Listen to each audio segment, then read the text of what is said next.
और जेपी नड्डा साहब लगातार 5 साल इस लिहाज से देखें तो उनके दो कार्यकाल हो चुके।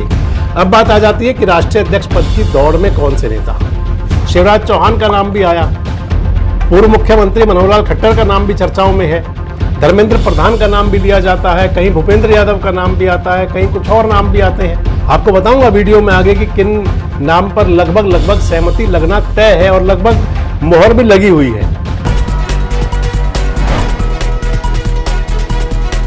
दोस्तों नमस्कार, मैं संजय मग्गू और मौजूद है देश रोजाना के डिजिटल मीडिया मंच पर। विश्व की सबसे बड़ी राजनीतिक पार्टी है भारतीय जनता पार्टी और भारतीय जनता पार्टी के राष्ट्रीय अध्यक्ष का चुनाव होना है जो पिछले काफी समय से लंबित है। एक्सटेंशन पर चल रहे हैं भारतीय जनता पार्टी के राष्ट्रीय अध्यक्ष जेपी नड्डा साहब और उस चुनाव में यानी कि जिसकी बड़ी संभावनाएं थी, उम्मीद जताई जा रही थी कि होली के तुरंत बाद में वो चुनाव हो जाएगा। लेकिन अब जो राजनीतिक घटनाक्रम जिस प्रकार का भारतीय जनता पार्टी में खासकर चल रहा है, उसे देखकर लगता है कि ये नियुक्ति यानी कि भाजपा का राष्ट्रीय अध्यक्ष जो चयनित होना है वो अब हिंदू जो नववर्ष हुआ करता है, विक्रमी संवत 2082 जो शुरू होना है 30 मार्च को, तो विक्रमी संवत 2082 के पहले दिन या पहले सप्ताह में हो सकता है। हालांकि हिंदू नववर्ष के अंदर विक्रमी संवत जो कहा जाता है उसके अंदर पहले दिन का बड़ा महत्व हुआ करता है और क्योंकि भारतीय जनता पार्टी की जो पॉलिटिक्स है वो वैसे ही सनातन संस्कृति को बढ़ावा देने वाली राजनीति के साथ जुड़ी हुई है, इस लिहाज से भी इस जो मैं आपको तारीख बता रहा हूं उस पर चर्चाएं अब ज्यादा हैं। पहले तो आपको यह बता दूं कि भारतीय जनता पार्टी का जो राष्ट्रीय अध्यक्ष का जो चुनाव होना है, जो मैंने आपको बताया कि बड़े लंबे समय से टलता जा रहा है, तो टलने के कारण तो ये है कि जेपी नड्डा साहब भारतीय जनता पार्टी के राष्ट्रीय अध्यक्ष हैं, उनका लगभग 5 साल का कार्यकाल पूरा होने जा रहा है। अमित शाह भारतीय जनता पार्टी के राष्ट्रीय अध्यक्ष हुआ करते थे और उनके स्थान पर जेपी नड्डा साहब राष्ट्रीय अध्यक्ष बने थे। वो उस समय का दौर था जब अमित शाह को भारत की सरकार के अंदर 2019 में जो सरकार बनी थी, जब उस सरकार में देश के गृह मंत्री की जिम्मेदारी मिली थी। इस लिहाज से क्योंकि गृह मंत्रालय का अपने आप ही बहुत बड़ा कार्य होता है, तो इस लिहाज से संभवतः जेपी नड्डा साहब को बनाया गया था बीजेपी का राष्ट्रीय अध्यक्ष।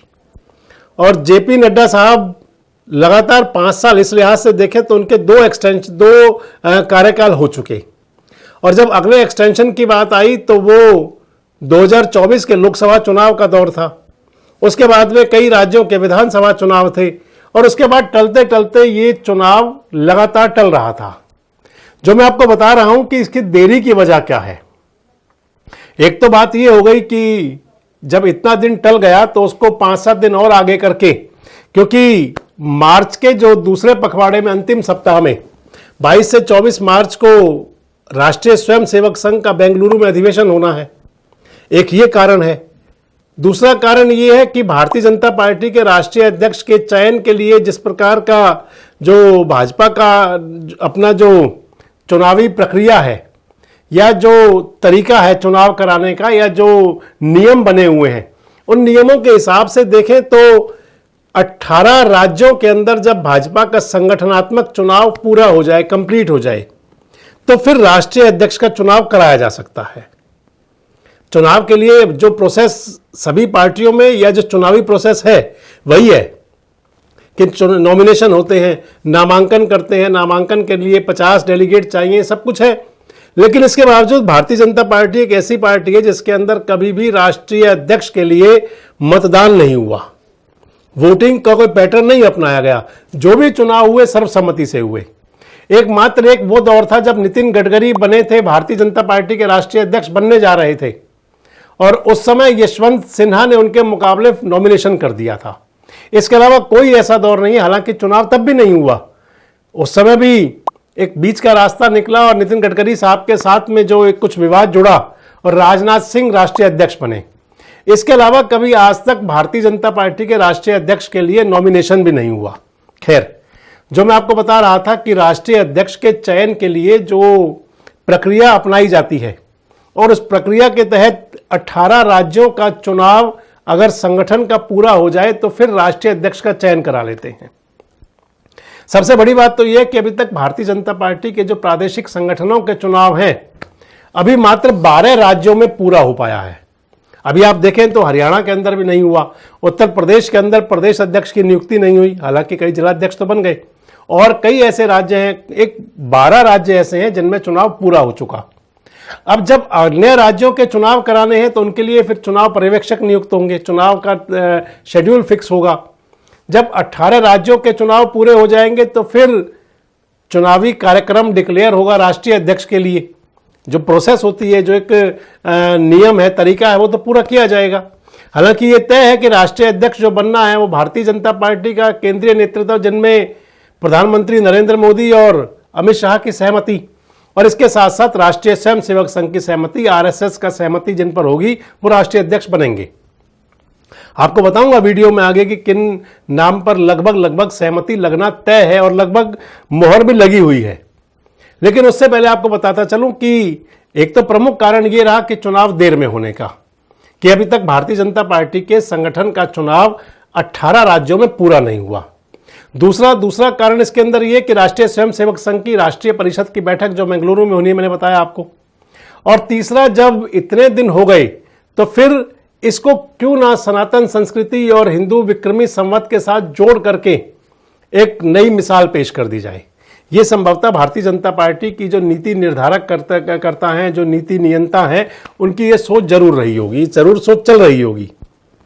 इस लिहाज से आप मान करके चलें कि भारतीय जनता पार्टी के राष्ट्रीय अध्यक्ष का चयन लगभग अभी 20 दिन और आगे चल चुका है, और ये अप्रैल के पहले सप्ताह में, और या फिर हिंदू नववर्ष जो 30 मार्च को होना है उस दिन, या फिर अगले कुछ 2-4-5 दिन में, कि पहले सप्ताह में पूरा हो सकता है। अब बात आ जाती है कि राष्ट्रीय अध्यक्ष पद की दौड़ में कौन से नेता। तो मैंने आपको अपने वीडियोस में कई बार शेयर किया है कि कई प्रकार के मंथन हुए हैं भारतीय जनता पार्टी में। राष्ट्रीय अध्यक्ष पर चयन किसका हो, क्या कोई महिला हो, क्या कोई साउथ दक्षिण प्रदेश से हो, अगर उत्तर के जो राज्य हैं उनका कोई नेता हो तो कौन हो। ये कई प्रकार का मंथन बीजेपी में चला और चल भी रहा है। अगर दक्षिण राज्यों से नेतृत्व देने की बात आती है तो भारतीय जनता पार्टी में अभी तक 3 राष्ट्रीय अध्यक्ष दक्षिण से आए हैं। जनक कृष्ण मूर्ति आए और वेंकैया नायडू आए। प्रमुख नाम ये रहे, बंगारू लक्ष्मण तीसरा नाम थे। बंगारू लक्ष्मण पहली बार बने थे, हालांकि तीसरा नाम मैंने इसलिए कहा कि बंगारू लक्ष्मण की नियुक्ति के साथ उन पर विवाद जुड़ गया, उनके साथ में तहलका.com वाला जो इशू चला और उसके बाद में उनका इस्तीफा हुआ। बंगारू लक्ष्मण के स्थान पर जनक कृष्ण मूर्ति आए और उसके बाद में तीसरे राष्ट्रीय अध्यक्ष हुए वेंकैया नायडू। दक्षिण के 3 जो राष्ट्रीय अध्यक्ष बने, सोच और मंशा तो ये थी भाजपा की कि दक्षिण के अंदर अपना विस्तार ज्यादा हो, लेकिन कोई अधिक या अतिरिक्त फायदा नहीं मिला। इसके बाद आ जाती है महिला राष्ट्रीय अध्यक्ष की। भारतीय जनता पार्टी के संगठन में अभी तक कभी भी कोई महिला राष्ट्रीय अध्यक्ष नहीं चुनी गई। बीच में चर्चाएं थी कि क्या महिला और दक्षिण को जोड़ दिया जाए, डी पुरंदेश्वरी का नाम उसके अंदर आया था, और कई नाम भी चले। एक समय वो था जब वसुंधरा राजे सिंधिया के नाम पर भी चर्चा हुई, लेकिन जो बीजेपी के इंटरनल सूत्र बताते हैं वो बताते हैं कि महिला राष्ट्रीय अध्यक्ष के नाम पर भी अब मंथन पूरा हो चुका है और महिला राष्ट्रीय अध्यक्ष नहीं बनाया जा रहा। खासकर दिल्ली की मुख्यमंत्री रेखा गुप्ता के बनने के बाद उस चर्चाओं पर अब पूरी तरह विराम लग गया है। अगर दक्षिण के राष्ट्रीय अध्यक्ष की बात थी, दक्षिण से आने वाले, तो उसके अंदर क्योंकि दक्षिण के नेताओं का पहले भी कोई विशेष जो उनका प्रभाव रहा वो विशेष खास नहीं रहा, और क्योंकि उत्तर भारत की सबसे बड़ी पार्टी है भारतीय जनता पार्टी, आने वाले दिनों में उत्तर प्रदेश के अंदर विधानसभा चुनाव होने हैं, बिहार के अंदर विधानसभा चुनाव होने हैं, उत्तर भारत के कई राज्यों में, पंजाब में विधानसभा चुनाव होने हैं, फिर हिमाचल प्रदेश में होंगे, उत्तराखंड में भी चुनाव होगा। इन सबको देखते हुए बीजेपी का केंद्रीय नेतृत्व और जो इनके नीति नियंता हैं, राष्ट्रीय स्वयंसेवक संघ है, कोई ये रिस्क नहीं लेना चाहेंगे कि उत्तर भारत की बजाय दक्षिण भारत से राष्ट्रीय अध्यक्ष लाया जाए। इस लिहाज से अगर नामों पर चर्चा है तो फिर अब राष्ट्रीय अध्यक्ष के नाम पर चर्चा उत्तर भारत के किसी बड़े नेता पर है, और चर्चा जिस नाम पर होगी और जो नाम तय होगा, मैं आपको बता रहा था, वो राष्ट्रीय स्वयंसेवक संघ और भारतीय जनता पार्टी का केंद्रीय नेतृत्व, जिनका मतलब खासकर प्रधानमंत्री नरेंद्र मोदी, जो इस सांचे में फिट बैठेगा वो राष्ट्रीय अध्यक्ष होगा। इनमें भी कई नाम चले, शिवराज चौहान का नाम भी आया, पूर्व मुख्यमंत्री मनोहर लाल खट्टर का नाम भी चर्चाओं में है, धर्मेंद्र प्रधान का नाम भी लिया जाता है, कहीं भूपेंद्र यादव का नाम भी आता है, कहीं कुछ और नाम भी आते हैं।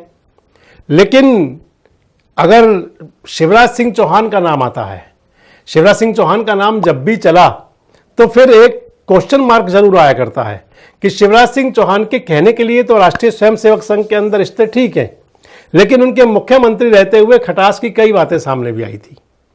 इसके बाद जब शिवराज सिंह चौहान को जब मध्य प्रदेश का मुख्यमंत्री पद की कुर्सी नहीं मिलने जा रही थी, जब उनके स्थान पर रिप्लेस होकर के मोहन यादव को लाने की तैयारी इंटरनल चल रही थी, तो उस दौरान भी कहीं ना कहीं नाराजगी दिखाई पड़ी थी शिवराज सिंह चौहान की।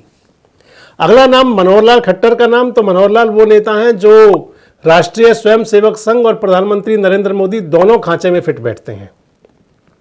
राष्ट्रीय स्वयंसेवक संघ के अंदर तो पूर्णकालिक प्रचारक से लेकर के और फिर आरएसएस से उनकी बीजेपी में बतौर संगठन मंत्री एंट्री हुई, और अगर प्रधानमंत्री नरेंद्र मोदी के नजदीकी समझी जाए तो फिर आरएसएस के अंदर बतौर प्रचारक दोनों यानी कि मोदी और मनोहर साथ रहे हैं।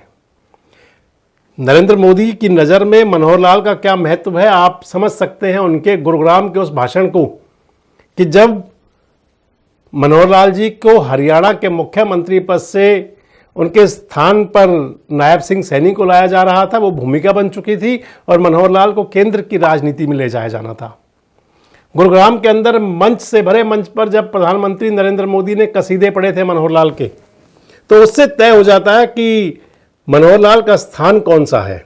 और अगर फिर बात आ जाती है कि मनोहर लाल का जो त्याग और समर्पण की बात अगर आती है, तो भारतीय जनता पार्टी में मनोहर लाल के त्याग और समर्पण की आपको कई किस्से, कई कहानियां सुनने को मिल जाएंगी, जिनके अंदर ऐसा कोई वाकया नहीं है कि जब कोई ये कह सके कि मनोहर लाल इस सांचे पर यूं फिट नहीं बैठते। अगला नाम मैंने आपको धर्मेंद्र प्रधान का भी बताया।